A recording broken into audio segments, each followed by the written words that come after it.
Hello and welcome to episode 123 of NOLA Time. My name is Ovid Velez, and with me is the most interesting man in the world, Joel Young. What's good, Nilo time? Obed, good to be with you again, my brother. It's been a while since I've seen you. It's good to catch up. Yeah, good to see you, bro. I haven't seen you. I haven't talked to you all week I at know. all. Like it's been a pretty steady week. Nothing too crazy, but pretty steady. But yeah, man, I haven't talked to you. How you doing? I know. I'm doing good. I mean, the only communication, if any of you guys were to look at Obed and I's texts with one another, you'll see a lot of Star Wars related Yeah, memes and stuff we see on the internet that we send back and forth to each other. So yeah, we're Star Wars guys to say the least. That we're not shy about that. But talking about Star Wars, with my what's up here, watch the next episode of Star Wars: The Clone Wars. As you know, that's a weekly thing, so that just keeps coming out every Friday. yep, And man, we got another crazy one this week. yeah. I'm caught up. I'm all caught up. So Nice. uh, yeah, I mean, I like it. I like it. So It really comes together beautifully. Like even the stuff that you're like, huh, I don't understand here. The way it all just comes together is great. But yeah, with this last episode, it was really cool because they go back to the I'm not trying to spoil it for those who haven't watched, but clearly I'm going to talk about it, right? But them simply trying to show again the clone relationship with one another. And this is going to really be a strong connective piece to, of course, when they start showing what happens with Order 66, because what we know is from Star Wars Rebels that Rex does not go into Order 66. He does not turn, or he's turned back. Maybe that's even a part of it as well. We don't know. But something happens. Yeah, yeah. something happens that he's able to live his life separate from Order 66, where he's free of his own conscience, right? So that's again, we're starting to see more insinuation of that for this last episode. The big kicker for me that obviously you see in the promotional pictures afterwards was, of course, the scene between Anakin and Padme.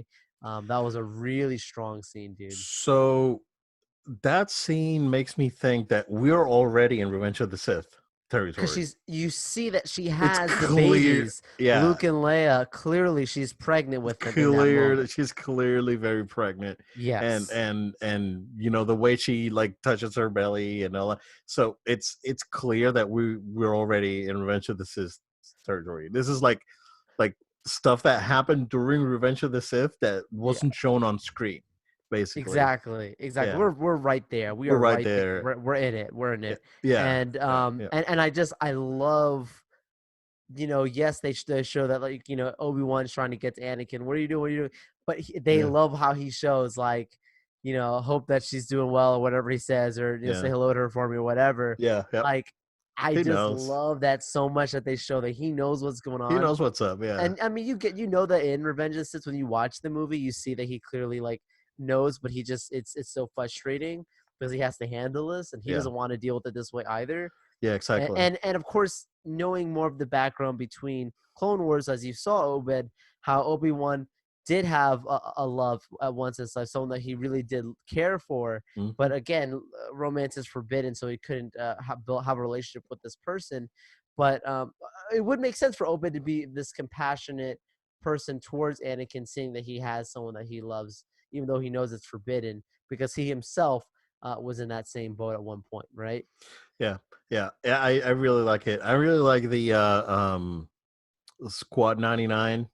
I was like, oh, Oh yeah. 99, because they're all defects like the 99, and Yep. that was Flip pretty it good. upside down, That or was that 66. was pretty good. That was pretty good. Yeah. Yep. Well, I mean, Squad 9, that There's see, a I didn't see it that way, right? I yeah. saw I saw that it was Quad 99 because of the clone 99 that was a Yes. defective clone, and he ended up saving fives and all this guys when Yes. the stuff was going down. So yeah, I do. Yeah, these two episodes that they've released so far has been pretty good, and I'm enjoying it. Yeah, Yeah. yeah, There's an man. article. I cut up just in time, so because I jumped right in. So yeah. Yeah, there's an article by Screen Rant that just talks about how, like, I saw that this morning on Facebook. It was like about how Order 66 is going to be even more like heavy for us when we're done with this season. And Yeah. I just I'm so looking forward to it, but I'm also so emotionally wrecked just thinking about what we're about to see unfold because there's so much that happens Yeah, during Revenge of the Sith that we just couldn't see on yeah, screen, and to know that we're gonna get that filled in, I'm so excited. It's great. yeah. Yeah. I mean, I can't wait. Can't wait to see what happens. It's gonna be Yeah. really good. And I was talking to someone else about it this last week. Sorry, I didn't cut you off. I was talking to No, someone go else about ahead. the show this last week, and they were like, "Oh, I like that they're doing this and that, and it's reminding me of Revenge of the Sith." And I told them like what we're talking about here on the show, like this is literally going directly happening events during Revenge of the Sith, During the and they rest of the didn't Sith. realize that. They're like, "Oh my gosh, I thought it was just gonna lead really close to." I'm like, no, No, we're going we're in. in. Yeah, we're Yeah, in. Like this is stuff that happened after, or maybe I don't know if General Grievous is going to be back or not, because yeah, then there's the possibility that this takes place like after Dooku's gone, yeah. after they rescue Palpatine from Grievous' ship, but hard to tell right now, right? It's hard to tell where we are. Like this could be like right before that, right? Uh, it's so, but well, I mean, Anakin knows that Padme's pregnant though, because it's so Yes. obvious, And they right? set it up so perfectly from season 6 when you watch particularly the sequence of when they literally recreate the exact scene from the end of episode 2 where Palpatine is like, we have an opportunity that we need to seize here, and that's literally an exact scene from Attack of the Clones. Yep. Like that's how you know, okay, that what happens next is we jump right to Revenge of the Sith. So this is literally taking us again, filling all those moments right in the Yeah. movie that we just did see. Yeah. So based on what I've seen here, Joel, and based on Dave Filoni's record, based on the book that just is gonna come out for episode 9, which is Oh, we that's a could we lot. could talk about it. We could talk about it a little bit, right? Um, I would love for Dave Filoni to fill in the blanks that we didn't get, that we basically didn't get from the new trilogy. Like Oh yeah, same, that same. would be great. I would love for them to go back, right, and redo it. Like I'm still struggling with watching man baby videos, because the last week has been just meltdowns and all these things happening, and I find it ridiculous that they're just you know overacting for you know over all this stuff that's come out from the book, versus you want someone that's a genuine Star Wars connoisseur, and like someone Star Wars theory that's enjoying all these details coming out. Yeah. And I'm like, okay, that's cool. And another thing comes out, I was like, okay, that's cool. Another one comes out, I was like, all right, that makes sense. So yeah, And to your point, if Star Wars Theory is coming out and saying like, "Hey, I'm cool with this," I'm not trying to say bro. you gotta jump, but if anyone has a right to say some stuff, this dude is undoubtedly a legitimate fan. He's not a bandwagoner by any sense of the means. No, yeah, or a So if man this baby, yeah. or man baby, so for him to say like he had his issues with other stuff, but for him to say that I'm on board with this stuff, I mean, come on, then like this stuff's got to make sense. Like a Star Yeah. Wars fans, let's chill pill for a second, you know? Yeah, seriously. And there's like evidence that Palpatine, or not Palpatine, well, yeah, like Ian McDermott Yeah, knew that this yeah, was the thing, because this was all in like the original script for the movie, yeah. that JJ wrote. So I mean, it just makes too much sense, right? Whatever happened, we can just pin it on Kathleen Kennedy at this point, based on what we've heard and what we know, right? So, I mean, it is what it is at this point. But you know what? Uh, I always try to look at things in the in a more positive light. I'm not. We're not here to bash. We're here to spread some constructive criticism about the Nice. things we love. So, and we'll do it for Star Wars. We'll do it for pretty much everything else. How's Fallen Order? Because you need to get on that, dude. I know, man. And I'd be lying if I said I touched it this last weekend, man. I was taking care of a few different personal things, but I promise you, I will be back in there to finish this thing out, man. Yeah, now that you're going to like Clone Wars and and Oh all yeah, I this stuff, have to. because there's so much that intertwines now, and the story that they tell on in that game is very good. So yeah, I should definitely check it out. Anything else, dude?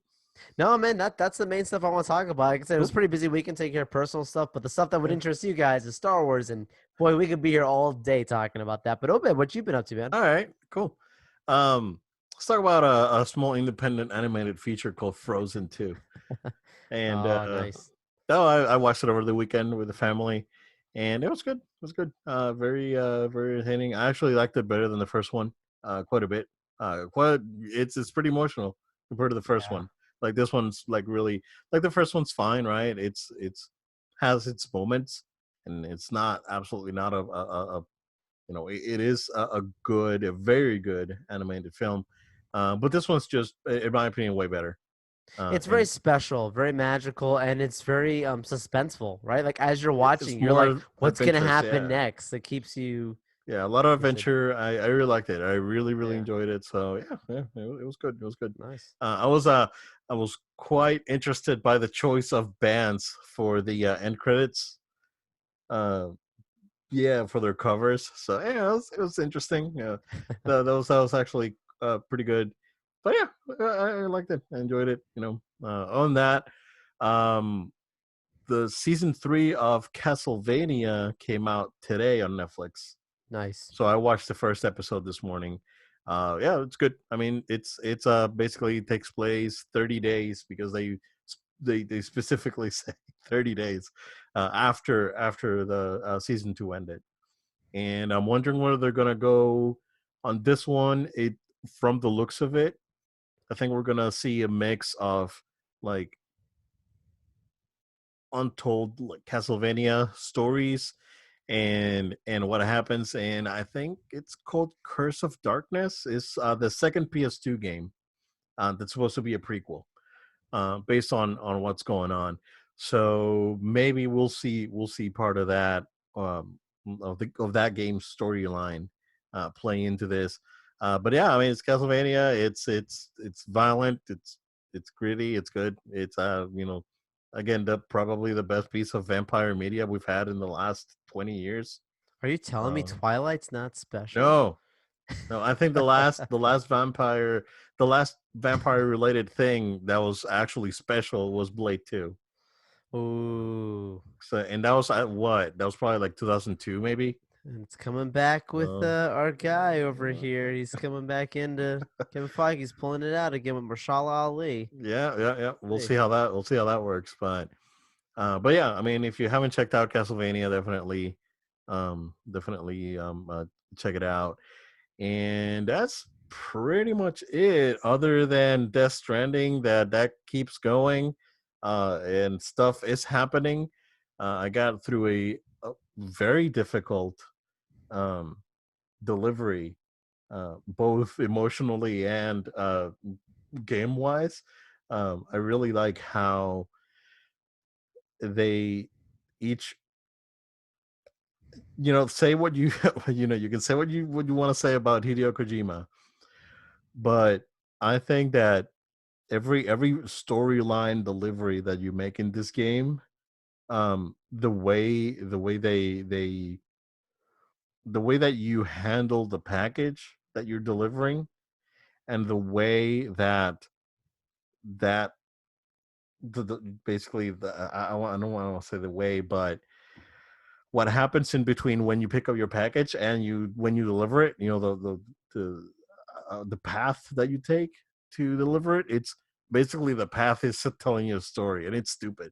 It's how good. I don't know how he does this, but he did the same thing with Metal Gear Solid 5, where people were complaining that there was no story, and yeah, it's very thin. But for me, the my favorite stories were not parts from the story. It was the things that it was the story that I created while playing the game. It was the things that happened when I was playing. I was rescuing the kids from the mine while, you know, throwing smoke grenades at soldiers while my helicopter's coming in playing friggin' Final Countdown.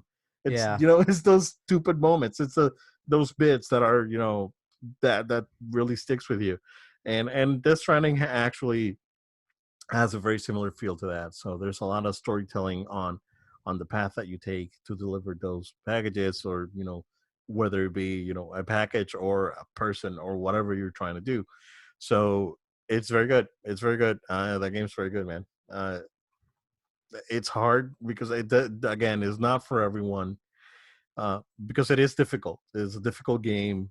A lot of like resource time management and all this stuff that you need. It's basically when the menu is a spreadsheet. You go in the menu, it's a freaking Excel file with all this stuff that you need to manage, weight and all this crap. So it's not for everyone, but if you're looking for a very different experience that is not your typical run and gun, your shooter or your action game or your open world, GTA type of thing, or your sports game, if you're looking for a different gaming experience and you're not into like smaller indie games, I highly recommend this game. This game's real good. So, but that's pretty much it, man. Nice. Yeah, yeah. So we got plenty of gaming news, but let's go ahead and do a couple of things that we have to discuss this week regarding movies. So we got a first look at the Barracuda. I mean the the Batmobile for the Matt Reeves Batman movie. We got a couple shots. Looks like test shots again of the Batmobile. Is very interesting. It is a mix of the '60s Batmobile with some of the like the early Batman comics. It's very different. I like it because it's different. The same reason that I like The Last Jedi, because it's different. So I'm on board. There's also shots of the suit next to, or of, Batman basically next to the Batmobile, and yeah, it looks good with a cape. I think the having the missing cape on those shots that we saw before really affected how I felt about the suit. But no, this looks good, man. What do you think? Yeah, I would be remiss if I don't say this again, as I've said it before on the podcast. No matter what version of Batman that you've ever seen, whether it be television, animated, Lego, live action movie, Gotham TV show, I don't know, you always have Batman with the coolest car. Like he always had. I mean, it's Adam West. It doesn't matter what Batman. His car is always the coolest. It's never a joke. And I feel that again looking at this. It's a different take to your point. People probably thought, oh, we're gonna get the Tumbler looking kind of car, or we're gonna get this very how do I phrase this?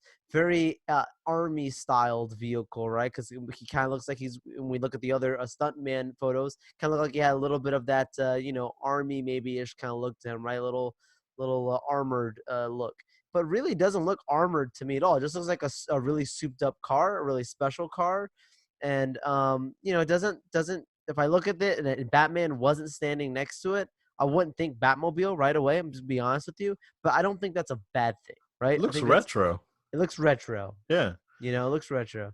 Looking at the scene that it's in, I want to just clarify. Some people were instantly like, oh my goodness, it's the Batmobile and he's inside of the Batcave. I don't think that's a Batcave, simply because, especially in the main image there, it looks like it's some kind of street light that might be there, maybe pillars that hold up some kind of bridge. It looks like he's in the street, but it could be wrong. But I just don't think that's the case. Look, based on the pictures that I'm seeing, looking at. I also, again, looking at the suit, I think to me this actually is a better look at the suit, even though it's further away than what we've seen before, between both the paparazzi photos on the set and then the actual little test footage that we saw though Yeah. up close. To me, this is a better look Yep. because you kind of get the sense of like what he looks like as a man on screen. And if that guy's walking down, that's Batman. You recognize that he's Batman. It's a different look again, but it's still Batman. So that's kind of my take on these photos that are pretty cool from Matt Reeves. Yeah. Yeah. And I'm looking at Batmobiles right now because I know that there's a Batmobile that looks a lot like that one, and I want to say it's like the 1968 Batmobile I think you're right. from the comics.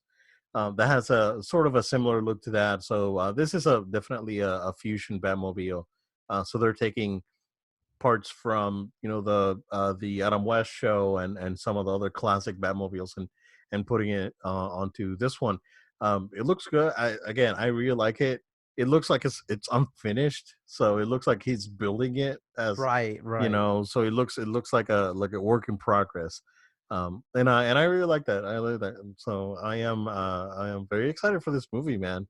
So it doesn't, again, it doesn't, if it's Batman, it doesn't take a lot to get me excited.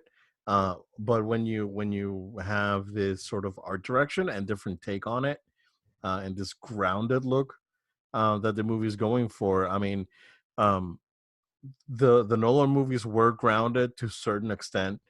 Um, but the Tumblr was ridiculous. Like, that thing was crazy, right? It was a little over the top. It was a little overkill for me, but it was cool. I mean, it was definitely nothing wrong with it, right? It's one of my Um, favorite scenes in probably The but Dark Knight. yeah, yeah, yeah, and it That was chase based sequence. out of the tank that Batman sort of uses in the Dark Knight comic books. Yep, So it's a call to that. But when you're looking at something sleeker, smaller, more realistic, like this thing looks, very much. Yeah. yeah, this looks pretty good, man. I like it. I like it, and I like that shot with the suit.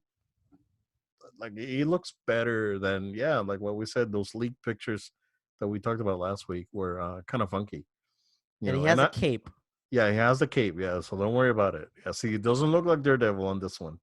It Right, does right. look much better. The lighting is better than that test shot that they did, which was not great. Um, so yeah, I'm hyped. Well, I'm hyped for this one. Joel, we don't know the extent of what's going to happen with this COVID-19, aka coronavirus, um, you know, uh, sort of almost pandemic that's going on right now. But it definitely, it Hollywood is paying attention to it, and our first delay came out just yesterday. It was No Time to Die, the next Bond movie. It is delayed from April 10th until was November 25th. November 25th. That's So right. Wednesday before Thanksgiving. I think that's a healthier date for this movie, in my opinion. But at the same time, summer is looking kind of thin. We don't know how this whole thing's gonna go, but yeah, man, there's the first casualty from this thing that's happening. What do you think? What do you think's gonna happen next? Well, if I was a journalist, first of all, and I'm writing an article on this, it's just not the perfect time to say this is no time to lose money. This that's what they that's what really this announcement is. They're like, look, we ain't got time for all that. We'll wait because based off of the quotes, and the Hollywood Reporter is the ones that really broke it. And they have a direct quote from MGM in relation to the how much money really came down to this decision. Yes, they're expected to lose about $30 million just simply from delaying the movie overall. But that $30 million is nothing compared to the 38% of the box office that came from Spectre. And it's in the same, that 38% of the boxes that came from Spectre is the same places that have restrictions on mass congregating, restaurants, movie theaters, churches, whatever, right? Like, you can't come together because too many people afraid of the fear of the spread of this, unfortunate, um, you know, health issue at the moment. So, you know, it's interesting. Obed, I'm not by no means trying to make light of what's happening here because it's very serious and it's a really bad thing, and I feel bad for everyone that anyone's been affected, and of course there are even been death, but Don't go to work. If you're sick, don't go to work. yeah, Don't listen to yes, people. You know what I'm talking about. there's no So time to be don't, there's no time to be a superhero, right? Like, no, you don't don't need go to to come out work. there, I'm gonna Stay do it. home. No. Yeah, stay home. um But it's one of those things of like, yes, like in the UK specifically, right, where they also are delaying it. There's 85 cases, and yet there's like 60 million people that live over there. It's like, people are still going out over there to other places coming together. So it's really a precaution, I think, for other smaller places. But still, it's interesting to me that they made this decision because they really didn't as much as yes, like we could say that like it makes sense. They really didn't have to do this, to be honest. They are losing $30 million by delaying it, and they're taking a risk, assuming that that same crowd's going to show up in November, or that crowd is going to show up regardless in April, anyways. So I think it's worth the risk. Personally, I probably would make the same decision as them, but it is interesting. We'll have to see and evaluate the box office and how it does when they do come back. When we do come back this in November, I look forward to seeing the movie then. Oh, but I pre-bought tickets for this, so I have yet to find out how they're switching that around, like what's going to happen there. I'll see what happens there. Another movie that I want to talk to you about really quickly, like that I thought about right away. I was like, well, why hasn't Mulan been announced as a movie that's been held back? Because that's a March movie that comes out this month. So Mulan's getting delayed in China only, as far as I know. Yeah. Yeah. Okay. So that's not gonna get delayed here. Um, I mean, as of yet. Right. It is going to be delayed indefinitely in China. Um, Yeah, I got my tickets for that one too. So I was like, man, everything could be affected a lot by this, this yeah. situation. I mean, a lot of people already got GDC and PAX Yeah. tickets. That a lot of this stuff is being like either postponed or you know can not necessarily I, canceled, but a lot of it's postponed and I'm concerned people are about Comic canceling Con, dude. at I'm Comic concerned Con. about that right now. We'll Yeah, see. yeah. I There's mean, we can. You know what? Let's go. Let's just go ahead and talk about Let's E3 do it. because E3 was part of the Yep. topics that we had, and they announced that they are. I mean, yesterday they said, yeah, we're moving forward, but then this morning, they kind of like sort of backtracked it. It was like, oh yeah, we're looking into this thing, Yep. so there is a possibility, Joel, that E3 this year may get canceled. Which, in my opinion, would be a good thing because the ESA definitely needs the time to refresh the freaking show. Um, you know, companies like PlayStation, Sony and Nintendo already do their showcases online. They don't need a stage. Maybe Microsoft can do the same thing, or maybe Microsoft can hold their own event. This would be Microsoft opportunity to say, no, we're gonna do our own thing during I E3 know. week and do just an Xbox only thing. Um, I mean, I don't know. Right now, I think that I heard today that basically everyone from Microsoft is working from home until the 25th of this month for the next 20 days because they don't want Yeah. to get everyone sick. And then Yeah. Seattle's like a hotbed right now for this crap. So Microsoft's taking their precautions. But yeah, man, what do you think? E3 happening, not happening? What do you think?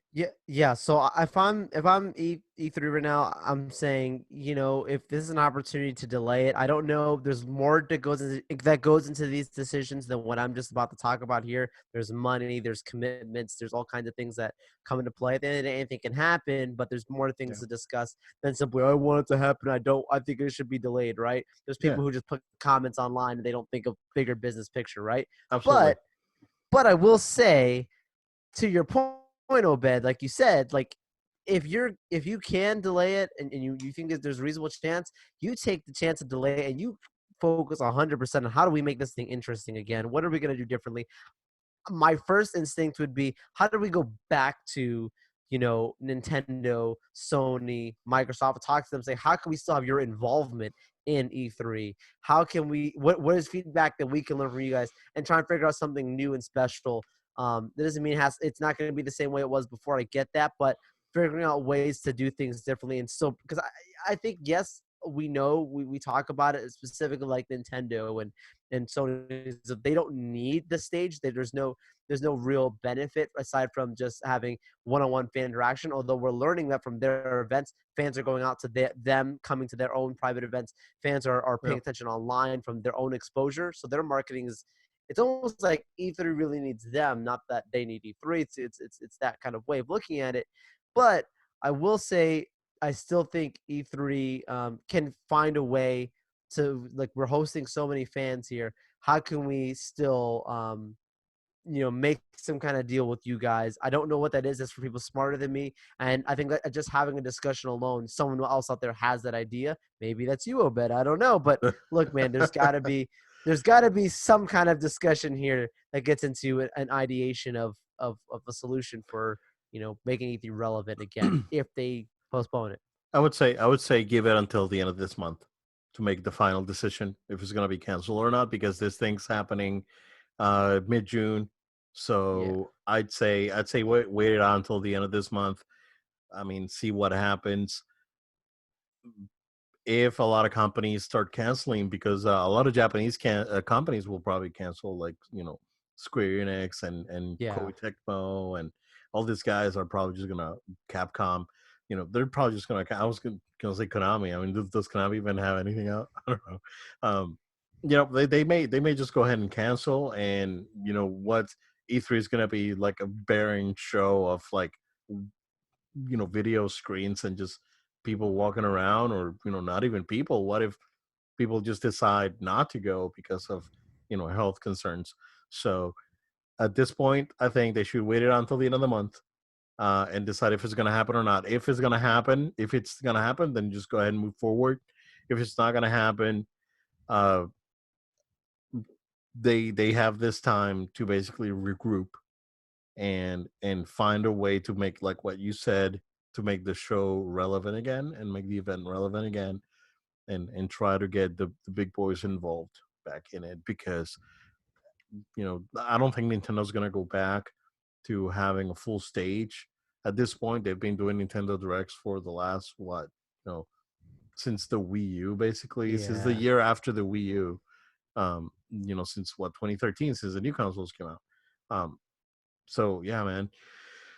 um Yeah, I don't know. I mean, the ESA, they have an opportunity to make this happen well, and in my opinion, like the way things are going right now for them, they should just go ahead and wait it out. Now, I did see some interesting stuff out on Twitter. Jason Schreier from Kotaku was actually he tweeted that it was like, oh, E3 should be just canceled, and then Microsoft should follow, Sony's and Nintendo's suit, and do an online event for the reveals that they're going to do for the Mm. Xbox One X series. Oh my god, the Xbox Series X. And he was saying that he got a bunch of angry DMs from Xbox fanboys saying, "Well, how dare you?" And I was like, dude, sometimes that, what, that's why people that are in business are in business, because they know, they Exactly. think this things out. They just don't spew out words, and the first thing that comes out of their brains. So yeah, man. Uh, they have an opportunity to make it happen. They have an opportunity to fix it, whether it be this year or next year. We'll see. And in regards to your Microsoft comment, like they have, I mean, like if E3 does get canceled for the year, Microsoft has to have a private event for the Xbox Series Well, they X, got to reveal something, yeah, because regardless. they They already have to. said that You they're can't gonna. just Yeah, put a console out. So, and I can't. I mean, like there has to be.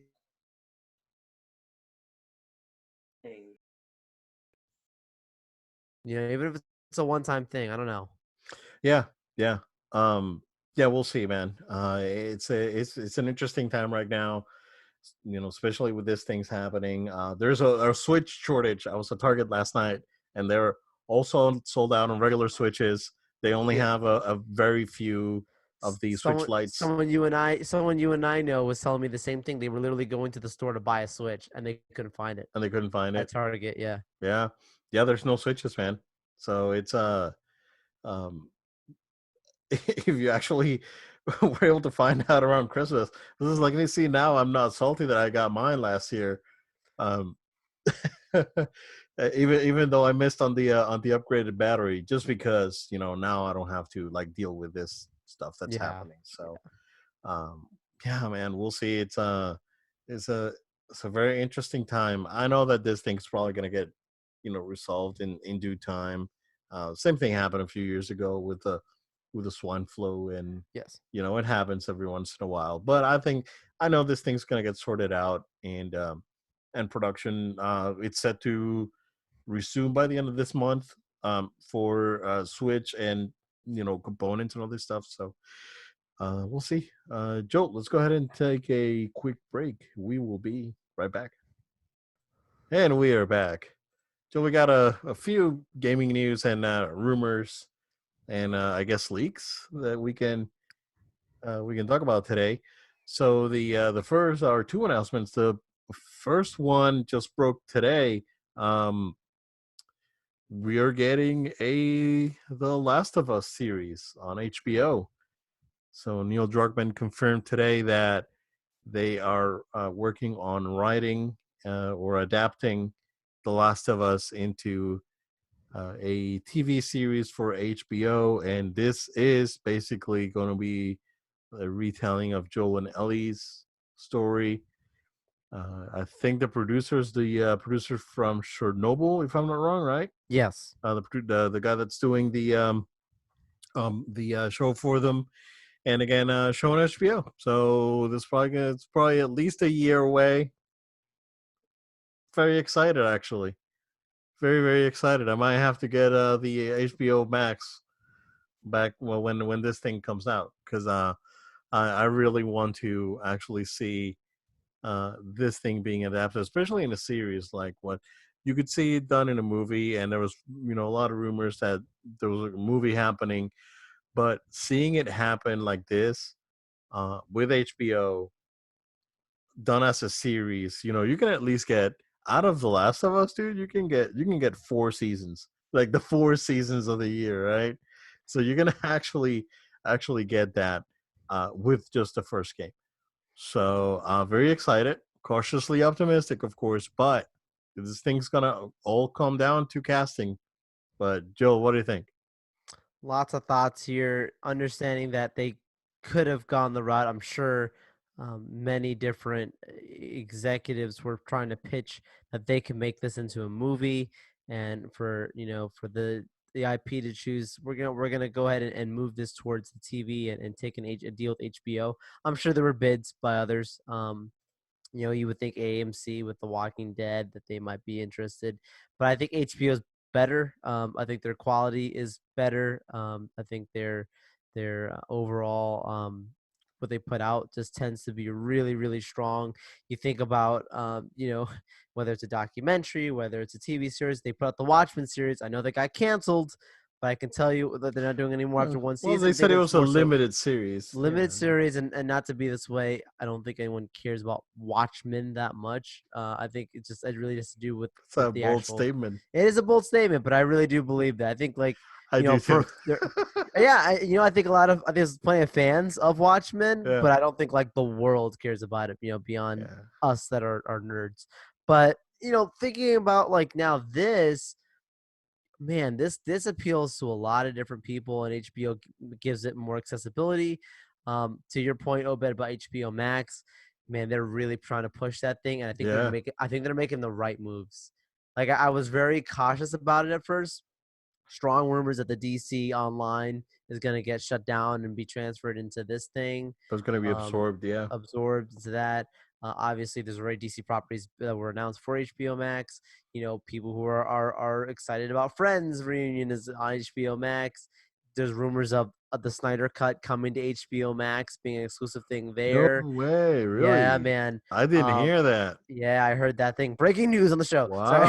so, Wow, so wow. there's enough Okay, stuff on like if they start to do this kind of stuff, and if like we're talking about, now yeah. this being a thing now with The Last of Us, there's strong inclination for me to go ahead and check that thing out. If that's the case, Netflix hasn't been doing it for me. I'm just being honest with you, dude. It's there. I'm happy with it. I watch it, but it doesn't have as much excitement as it used to. I'm sure they'll try and do something again to get me back in there. We'll see. I was hoping The Witcher would be the one that would do it for me, and it was fine. It was Oh, did you good. finish it? I did. Okay, okay. Yeah, So, it ends. Those last 3 episodes are good. yeah. Yeah, But with this, man, the casting, like you said, is going to be key for the Last of yeah, Us. People are already speculating like they always do. We'll see. yeah. Hugh Jackman for Joe. That would be like, phew, that would Amazing. be that's like on They have point the casting. budget. HBO can do it. Yeah, yeah, exactly. They have the money, so we'll see. Again, cautiously optimistic, and I'm excited. I actually wanted. want this story to be shared with everyone, even if you're not a gamer, because Exactly. there's a very strong story to tell, and it's very good. So it's gonna be a heartbreaker, but it's good. It's good. It's good stuff. Um, Joe, the next announcement is that we have a release date for Ghost of Tsushima, along with a release trailer. June 26th today is the date. Right after E3, I use E3 with quotes because I wouldn't know, right? We were just talking about it.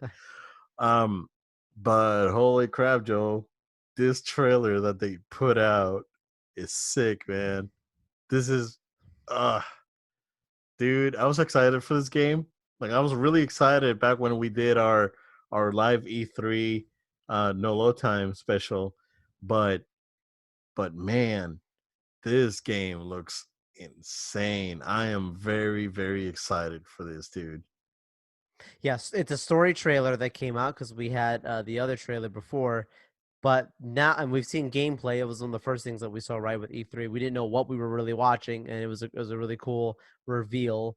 But now that we have an actual story behind it, and we get to see a little bit more and more polished, right? There's been a lot of time behind this. Hmm. You can see it, even though it looked beautiful before. That was one of the biggest thing that you and I kept talking about. Wow, what a beautiful game! Yeah. Now that's all really polished. That story, I mean, it's okay. Like I just that alone is a great way to sell me on it. Then you start adding in, the gameplay elements that looks like it's going to be a little leveled, but also a little mystical. So I'm curious to see how that's going to come into play. There's a lot of mystery still behind it, but teased enough in the story to make me want to spend my time, spend my money. If this was a movie, I would watch it. It's a game, I will play it.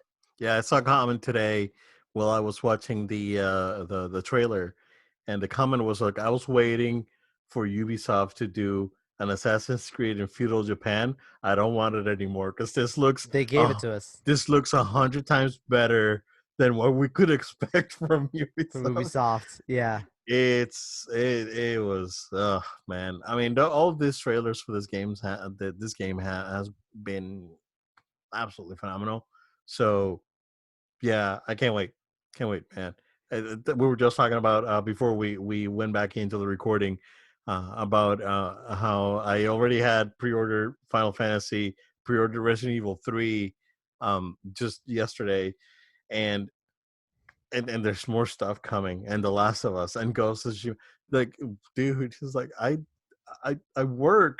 I have a decent paying job, but you guys need to cool it down, man, because it's too much. It's too much. I mean, I could. Here's the thing, right?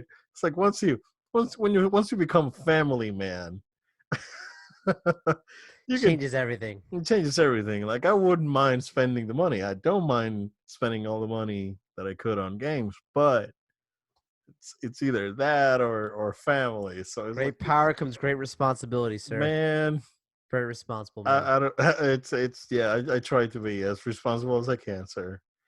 But it's gonna be a crazy year, and then we get new consoles more than likely, right? It's like Yeah. so Yeah. Oh far, yeah. that's so far they're happening. We don't know, but we'll see. We'll see. Um, Joel, just going back into Star Wars, there was I guess a leak out of out of the European PlayStation Network.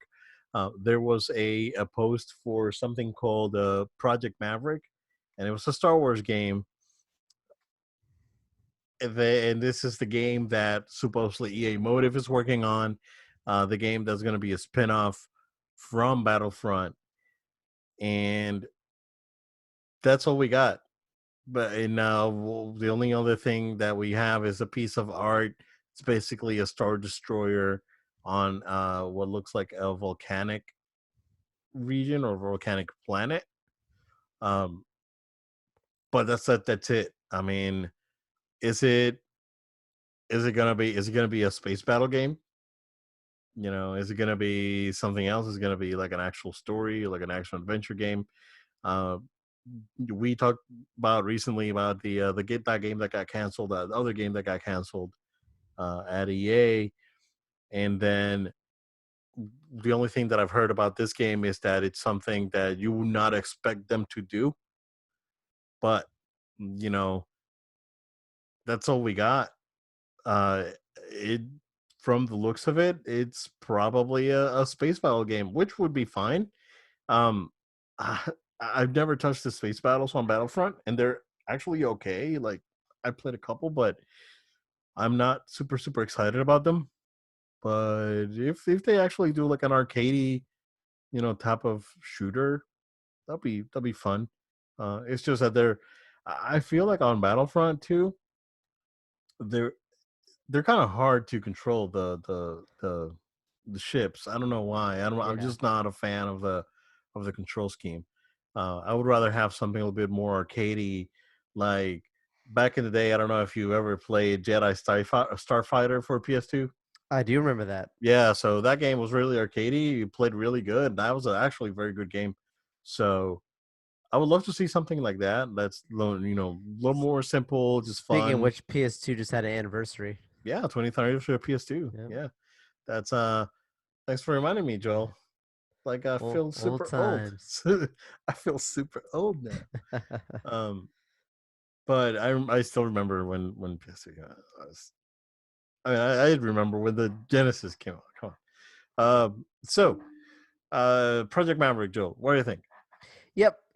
All this is all speculation because we have nothing to do but speculate, considering that there's just picture, title, in the picture we see these like you talk about, this Imperial ship and then these fighters flying behind. I do feel that based off that image alone, that it must be then, a space flying battle type of game. I think that's something that it seems like people didn't talk about much with Battlefront 2, and I don't think anyone was saying that it was because it was bad or good. Most people just didn't really care for that. I mean, why do that when you can play with a lightsaber, or have these other Yeah, great yeah. other parts, right? I mean, now we're even dealing that with Jedi Fallen Order. We're having a good time there. So, this is something that's just another realm of Star Wars that has not been touched in a while. It's been a while since we've seen this kind of a game. Am I open to it? Yes. I hope that there's more to it than just your regular piloting a ship. I hope that there's some extra level of strategy to the game that we're now aware of, or maybe there is some ground stuff that we're not aware of as well. But it just depends, altogether how they put together. I can't wait to see some type of reveal trailer for this. Sounds like something that we probably would have seen at E3, but we'll And if see it what leaked, happens with the coronavirus. yeah, and if it leaked on PSN, it would more than likely come out this year. Yeah, Um, so that would have been interesting. Do you think the sequel for Fallen Order will come out next year for next that's gen? very possible if they're working on it that quickly. I mean, it Yeah, seems like they could because it just sold so well. yeah. So well, they jumped in. They basically jumped right in Yeah. to the sequel. So yeah, I mean, there's definitely a possibility. You need to finish that game, sir. Yes, sir. Yes, Just sir. it's a friendly Hey, reminder. play your Um, video games. play your video games. Joe, the other piece of news is that a few weeks ago, or this is more a rumor, a few weeks ago we talked about PS5 more than likely having two models. That rumor went away for a little bit. It just resurfaced again this week. With it's been common knowledge that Xbox has two consoles coming out.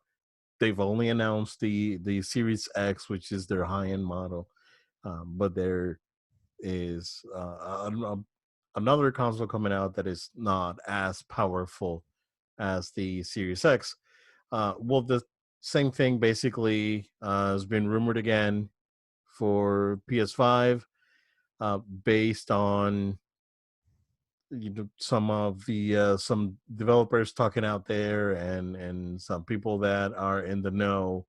Um, they're saying that it's basically PS5 and PS5 Pro that are coming out this year. So both coming out at the same time. Um, More than likely, Xbox will do the same.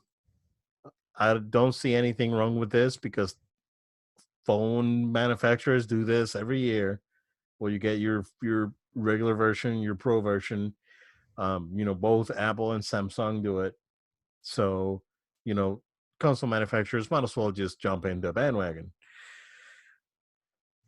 Interesting, because at this point, again, I will need to see what the actual differences is. The actual differences are, if like the PS5 Pro is like this 8K thing that's gonna be $600 or whatever, or more than that, or I don't know, then that may not be the console for me because I'm not planning to going to the 8K thing anytime soon. I'm good.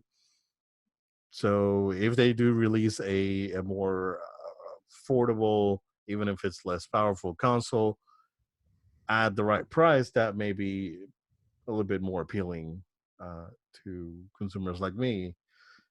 Which I didn't go for a PS4 Pro. I could have gone for it, held on to my standard PS4, and I'm still happy with it. Yeah, it could be better, but at the same time, I have no complaints. Do you think this is a good idea? Or do you think this is gonna even happen, Joel? Um, do I think it's even gonna happen? I still think there's a chance, but I wouldn't be like yes because of just simply because of the sources it's coming from. It's like the sources it's coming from is reliable enough for me to give it like a look. And it's not the first time we've heard this, right? So it's all like the whole idea, like we've talked about, where there's smoke, there's fire. But even if it does happen, I'm not so sold that this is gonna be a day one kind of thing. Like, I know that would be the way that to do it, to combat people saying, "Well, why didn't you release this earlier? Because you're gonna lose me. You made me spend all this money, and then next thing you know, like you're gonna drop another thing. I would rather just wait for that thing." So it would make sense for them to drop both of them together, but I'm not so sold that's the case simply because aren't we talking about like a parts shortage and issues of manufacturing due to the coronavirus again? We keep talking about it, but it really is affecting many different things than people realize. So I don't know. Will they have the means to deliver two different consoles in large quantity of deliveries? That would take a lot, I would think, for a launch. That's the kind of stuff that's making Apple right now flinch about with their iPhones, right? So, I'm not so sure. That might have been a plan, and that might be a plan that's been axed. But it would make sense from a financial standpoint because they know they're going to sell them regardless. But when you start offering these two versions, the one lower end version sounds like it will be less than a Xbox Series X, like a little less powerful. And then the next one being like to be able to compete with the Series X. And Correct. their brand really carries beyond the power, but if they want to compete, they have a console that can do that. Correct. They have based on the info, the regular PS5 will be 9 teraflops. Yes, We don't know what else it will be different versus the 12 that um the Pro. the Pro will have, or and the Series X. So I, I mean, I'm not, I don't know enough about graphics and game design to know if 3 teraflops are enough for games to do a significant jump in resolution from like 4K to 8K. With 9 teraflops, for sure, this thing's gonna do 4K 60. Right. That's enough for me. Like I would And say that's most that's people. enough for me. Yeah, like I have a 4K TV. That would be that's enough for me. Do 4K 60, and I'll be happy with that. Um, I don't know if the that additional processing power will be enough to put this graphics on the next like 8K level, right? So Yeah.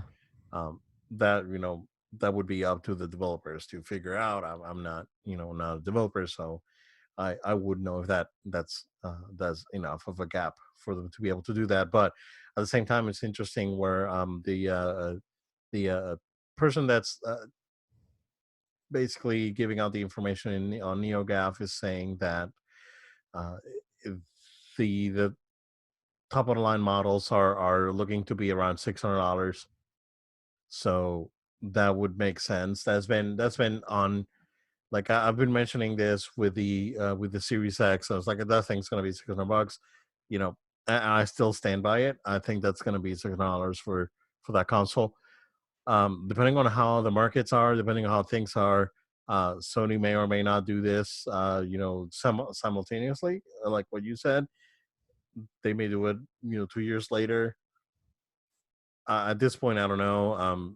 It would be wise for them to just release them both at the same time. Give consumers the option, and then they can just keep revising as they go on both. Because as of now, we have not seen an iteration on the PS4 Pro. We've seen uh, two revisions of the standard PS4. We got the original, well, three technically if we count the original. We got the original, we got the one with the matte cover, and then we have the slim. Versus the PS Pro, it's just a PS Pro and the PS4 Pro, and it's been the same since it came out. So we have not seen a revision of that. I think it'd be a wise decision to release them both at the same time, give consumers the option, and then they'll go from there. You know, if the Pro ends up being like $100 difference, I wouldn't mind getting it just for future proofing. So, but I mean, $100 you can buy a game and accessories. Won't be Yeah, tied. I think those controllers are going to be like $80 in my the when dude. I'm being honest with you. I I think know. those controllers are going to be really expensive. So, if you are a rage quitter or someone that is in the habit of destroying controllers, fish, yeah, it's like I haven't broke a controller since like the NES days, and controllers were $10 back then. So it's gonna be interesting. I can't wait to find out more about this. It's funny because PlayStation fans have been critical of Sony because they're quiet, and Microsoft is putting all this stuff, and then specs and all these things, and Sony's been quiet. But meantime, Sony's been dropping like Ghost of Tsushima and The Last of Us 2. It's like they have all this Games. stuff to talk about. Exactly. So they've been doing. They are they are not abandoning that 100+ million PS4s that are out there. They're going to give us more software. Final Fantasy VII is basically around the corner.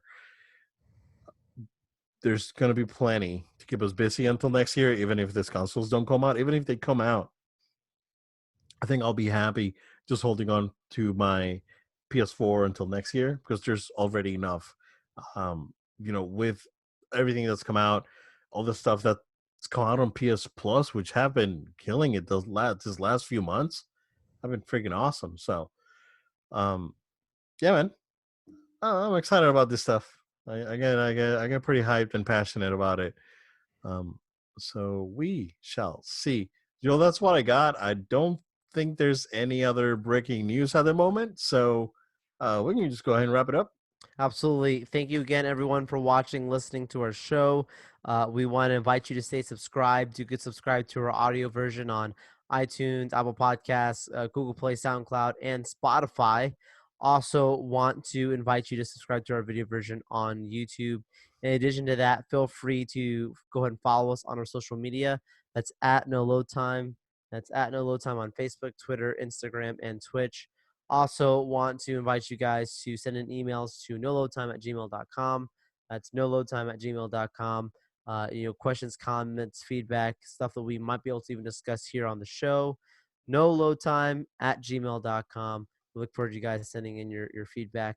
But again, we look forward to being with you on our next episode of the show. Thank you guys. Remember to wash your hands, cover your mouths. You guys stay safe. Have a good one.